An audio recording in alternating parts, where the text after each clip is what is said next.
Assalamualaikum warahmatullahi wabarakatuh. Selamat pagi menjelang siang. Gimana kabarnya hari ini? Mudah-mudahan sehat semua. Yang sakit cepat sembuh, yang sehat tetap bekal, tetap jaga stamina. Selamat datang di channel SMB. Ya, ini akan saya pembahasan tentang ini keluhan, maksudnya keresahan eh, para TKW yang ada di luar negeri terkait tentang kemarin pemblokiran rekening ya seperti itu karena banyak banget korban. Nah, di sini sebelum lanjut ke obrolnya saya ucapkan banyak terima kasih buat teman-teman yang selalu support, selalu dukung. Saya juga ucapkan terima kasih yang berkomentar positif tentang konten saya. Mungkin di channel ini saya jarang jarang upload video ya karena saya lebih fokus di channel yang lama yaitu Sinar Channel 99. Ini channel baru, minta dukungannya, minta supportnya juga gitu kan buat teman-teman. Mungkin ini videonya akan panjang ya, akan sedikit panjang. Karena ini keluh kesah, keresahan tentang mbak-mbak TKW yang ada di luar negeri, terutama di negara tempat saya kerja, yaitu di Hong Kong. Kemarin saya minggu libur, ya, itu sangat meresahkan banget. Ya, kita mau gimana ya, kita sebagai TKI, TKW, kita kan punya uang, emang gajian kita sebulan sekali, ya.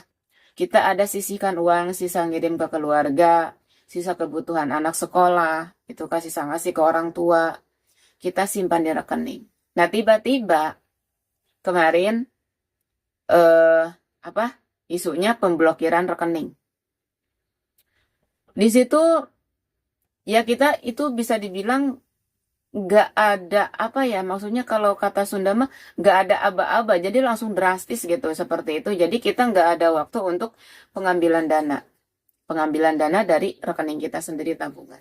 Ya kemarin banyak banget teman-teman kita yang jadi korban di sini. Ada juga ya video kemarin saya udah share di apa di Facebook. Ya mungkin ini videonya. Ya kalau nanti masih ada nih ini videonya si mbaknya. Nah kemarin saya minggu libur pas mau menghadiri acara pengajian tablik akbar Koko Denis ya lewat situ. Ini di setiap bank ini saya lewatnya di Bank BNI, BNI Mandiri.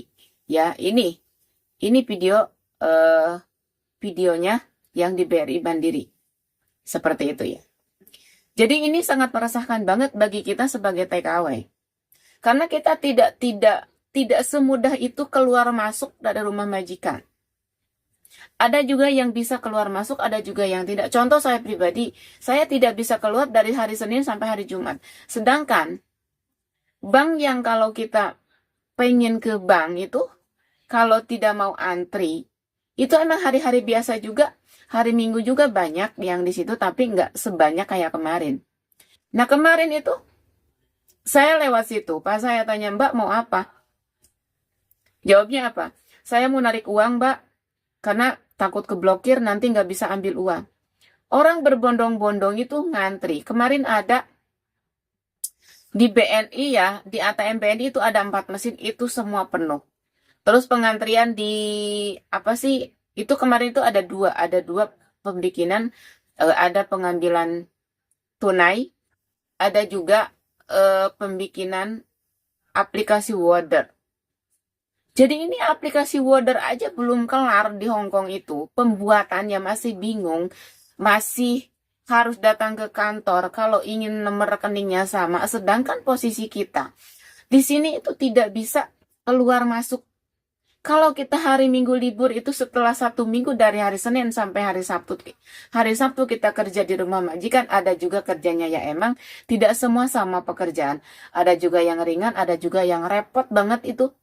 Ada juga yang capek banget gitu kan. Nah di hari sela-sela hari Minggu itu waktunya libur kita, waktunya kita leha-leha, waktunya kita istirahat, waktunya kita mengistirahatkan badan. Waktu itu nggak ada. Sehari itu atau 2 hari minggu atau 1 atau 2 minggu itu nggak ada. Karena apa? Karena ngurusin rekening. Nah kemarin pasca ada berita pemblokiran rekening, bahkan ada teman kita yang udah keblokir rekeningnya, uangnya yang tadi videonya itu 30 juta uangnya, gitu kan? Maksudnya mau pulang dia, uangnya nggak bisa ditarik. Terus ada juga apa sih 160 juta juga hasil kerja keras kita di sini nabung ngumpul-ngumpulin untuk beli tanah, beli rumah, beli apa di Indo. Ternyata tidak bisa ditarik. Nah, sekarang bagaimana?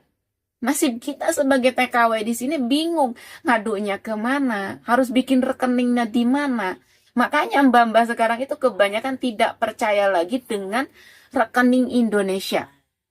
Jadi kita sekarang lebih memilih bikin rekening bank di Hong Kong aja.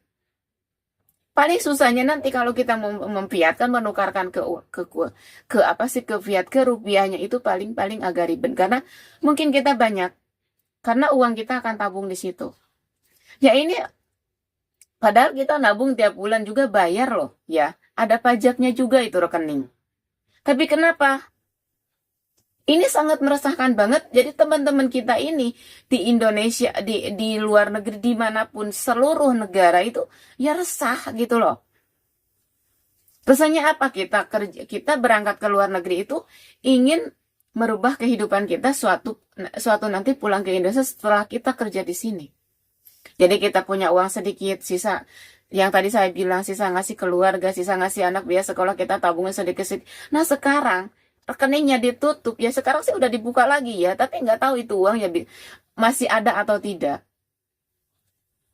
Yang di Indonesia itu tidak tahu posisi kita kerja ini di sini kerja, kita kerja di luar negeri itu seperti apa, sampai kisah-kisah keringat ke pantat-pantat, sampai tidak bisa tidur malam, istirahat siang juga nggak ada.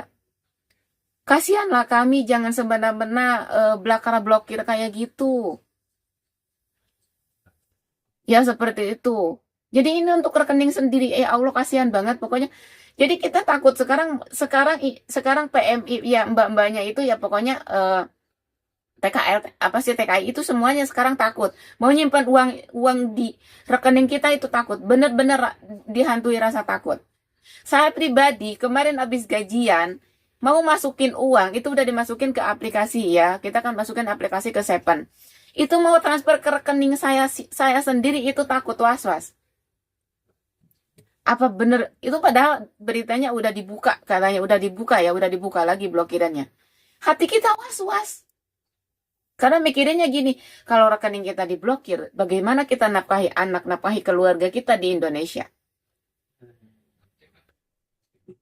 Itu yang kita resahkan, itu yang kita pikirkan, bukan masalah tabungan. Kalau buat saya pribadi, tidak memikirkan untuk tabungan. Kalau tabungan kita bisa simpan di sini aja, atau bisa disimpan di bank lain. Ini yang jadi masalahnya, yang jadi keresahan saya pribadi, yaitu setiap bulan kita gajian, setiap bulan kita ngirim ke keluarga, nah rekeningnya tiba-tiba nggak bisa menerima uang, atau nggak bisa diisi uang, nggak bisa narik, rekeningnya diblokir. Ini yang jadi permasalahan, yang jadi kegaduhan. Jujur saya pribadi gaduh, saya pribadi resah banget kemarin. Ya itulah, makanya kita, ya Allah, ini benar-benar meresahkan banget. Ya kita mikirinnya bukan mikirin diri kita. Kita kan di Indo punya anak sekolah, punya keluarga yang harus dibiayai, punya orang tua. Seperti itu kan. Yang kebiasaan kita di sini tiap bulan ngasih keluarga gitu kan. Nah, kalau terjadi blokir kayak kemarin, kalau tidak dibuka lagi, kita gimana? Keluarga kita di Indonesia gimana nasibnya? Gitu kan. Biaya anak kita sekolah di Indonesia seperti apa? Sedangkan di Indonesia sendiri, kalau kerja, mau ngelamar kerja, setara ijazah SMP, SMA itu udah nggak masuk. Harusnya S1, S2, S cendol, S kelapa. Tapi kalau kita melihat posisi di sini, di tempat saya kerja, tidak ngelihat dari ijazah. Yang penting itu orang itu punya skill, rajin, mau bekerja keras. Itulah enaknya di luar negeri. Kadang saya berpikir seperti ini ya. Ini di Indonesia resah banget. Apa perlu keluarga saya boyong ke tempat saya kerja? Sampai saya berpikir seperti itu. Ini keluhan, maksudnya unek-unek seorang TKW yang ada di luar negeri gitu, tentang kemarin kalau tidak dibuka lagi itu rekening, bagaimana nasib kita? Bagaimana, bukan nasib saya, nasib keluarga kita di Indonesia. Yang kebiasaan yang tadi saya bilang, kebiasaan kirim buat anak sekolah, kirim buat ibu, buat keluarga seperti itu. Nah sekarang kalau di stop, diblokir rekening, kalau kita sih masih bisa nabung di Bank Hongkong ya. Kalau di Bank Hongkong itu kita nabung 1.000, ya udah 1.000, nggak ada potongan apa-apa. Tapi kalau di Indonesia, contoh saya buka rekening BRI, saya punya 2 rekening, BRI ada, BNI ada. Jujur waktu orang-orang kemarin dari bulan kemarin itu mungkin udah 2 bulan yang lalu heboh dengan aplikasi Water, yang ini aplikasinya, saya nggak bikin. Tapi alhamdulillah net banking saya masih jalan. Nah di BRI kemarin saya bikin BRI. Kalau di BNI itu ada juga potongan, tapi nggak terlalu mencolok. Tapi kalau di BRI kemarin saya bikin aplikasi Brimo. Jujur saya nggak buka rekening ke bank karena posisi saya tidak bisa keluar hari biasa. Kalau hari Minggu itu malas ngantri. Kita bikin aplikasi Brimo. Kita nyimpan saldo 30. Itu bulan ini nyimpan 30, misalkan sisain saldo 30. Bulan besok udah berkurang itu, jadi tinggal 25.000. Berarti potongan per bulan itu 5.000. Nah harus, apa lagi yang harus kita lakukan? Nah kemarin jeder pas dengar isunya. Bukan isu, ini nyata, ini fakta. Pemblokiran, banyak teman-teman kita yang keblokir rekeningnya. Yang tidak bisa diambil uangnya, tapi nggak tahu sekarang udah bisa diambil atau belum. Dan kemarin juga di setiap bank, 3 bank di Hong Kong yang deretan itu, di seputaran itu BCA. Itu nggak di, kalau BCA tidak di bawah ya, adanya di lantai 1. Tapi di daerah situ juga, tapi ada di lantai 1. Itu di BNI, Mandiri, BRI, itu antriannya panjang banget. Itu mbak-mbak TKW-nya itu seharian full itu nunggu di situ. Itu belum tentu bisa. Inilah. Jadi kita ini tidak, ada juga yang komentar, ya makanya katanya harus apa sih itu, kalau bisa harus keluar datang. Iya, bagi teman-teman yang bisa keluar hari biasa. Terus dekat juga ke tempat banknya. Kalau posisinya kayak saya, keluar rumah itu paling bisa keluar rumah itu hari Sabtu dan Minggu. Minggu pun kalau libur cuma hari Sabtu tok saya keluar. Itu karena dari Senin sampai Jumat kita nggak bisa keluar, karena kita jaga pasien yang rawan, yang nggak bisa dibawa keluar. Seperti itu ya. Ini keluhan TKW tentang pemblokiran apa sih, rekening. Ya mungkin cukup sekian, semoga bermanfaat. Silakan komen, nanti kita bantu untuk mencerahkan. Ya ini pokoknya ini keluhan-keluhan TKW. Mungkin kedepannya kita akan menceritakan tentang pekerjaan-pekerjaan yang di sini, TKW di sini ya. Oke, mungkin sekian. Wassalamualaikum warahmatullahi wabarakatuh. Jangan lupa like, komen, dan subscribe.